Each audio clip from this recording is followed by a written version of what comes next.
went to Vietnam. Και το 1966 πήγε στο Βιετνάμ. And then when I was 3 months old, he was killed. Και όταν ήμουν 3 χρονών σκοτώθηκε στο Βιετνάμ. In the war there. 3 μηνών, συγγνώμη, στο And πόλεμο. so that caused me to move to my grandparents. Well, I stayed living at my grandparents' place. Και έτσι εγώ μεγάλωσα στο σπίτι των παππούδων μου. Which was my maternal grandparents' farm. Που ήταν οι παππούδες μου από την πλευρά της μητέρας μου. So I was very much influenced by my grandfather and my grandmother. Και έτσι επηρεάστηκα πολύ από τον παππού και τη γιαγιά μου. My grandfather took on the role of being my father. Ο παππούς μου πήρε τον ρόλο του πατέρα μου.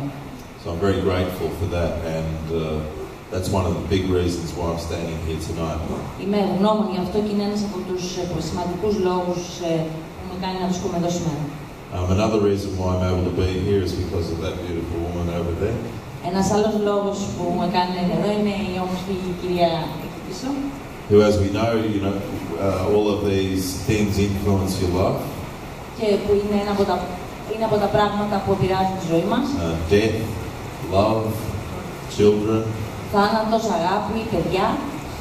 And so we also have 3 children. Έχουμε 3 παιδιά. And we have a farm of our own in Australia as well. Και έχουμε ένα αγρόκτημα στην Αυστραλία. Which is growing trees. Που εκεί καλλιεργούμε δέντρα. Which allows us to travel.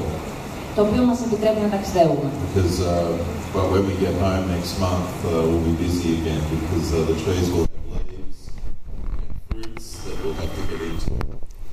Και τον επόμενο μήνα που γυρίζουμε στο αγρόκτημά μας θα πάλι θα πιάσουμε δουλειά, τα δέντρα θα έχουν φύλλα και θα αρχίσει η δουλειά μας.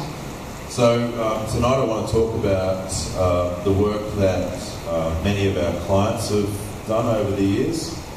Σήμερα θέλω να μιλήσω για τη δουλειά που έχουμε κάνει με πολλούς πελάτες μας μέσα στα χρόνια. And also the work that I've done with my clients.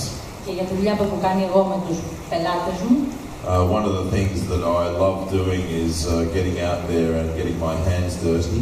Ένα από τα πράγματα που αγαπάω είναι να βγαίνω έξω και να λερώνω τα χέρια μου. And a lot of my work is actually training my clients and my students how to do a lot of this stuff.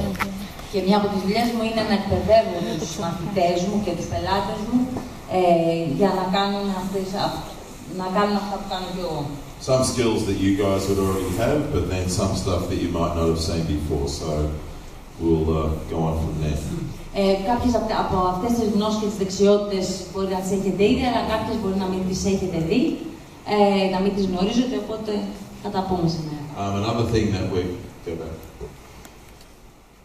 Another thing that we're involved with is we're writing a book. Ένα άλλο project που έχουμε είναι ότι γράφουμε ένα βιβλίο with the illustrator of Permaculture Designer's Manual. Με τον εικονογράφο του εγχειριδίου της Permaculture, που είναι ένα από τα πιο σημαντικά βιβλία στις εναλλακτικές ή στις αναγεννητικές μεθόδους γεωργίας, για όσους την ξέρουν. And it's being translated into, it's a manual for regenerative agriculture. Είναι ένα εγχειρίδιο αναγεννητικής γεωργίας. Well, actually it's a handbook. So it's for everyday farmers and people who are starting out to be farmers. Και αυτό το βιβλίο που γράφουμε είναι ένα βιβλίο, ένα εγχειρίδιο, αλλά ένα εγχειρίδιο καθημερινής δουλειάς για αυτούς που ήδη έχουν αγροτική δραστηριότητα, αλλά και αυτούς που μόλις ξεκινάνε. With a lot of the things that a lot of people can't keep in their own head. With a lot of things that they can't keep in their memory. Και πολλά από τα πράγματα τα οποία οι άνθρωποι δεν μπορούν να κρατήσουν στο μυαλό.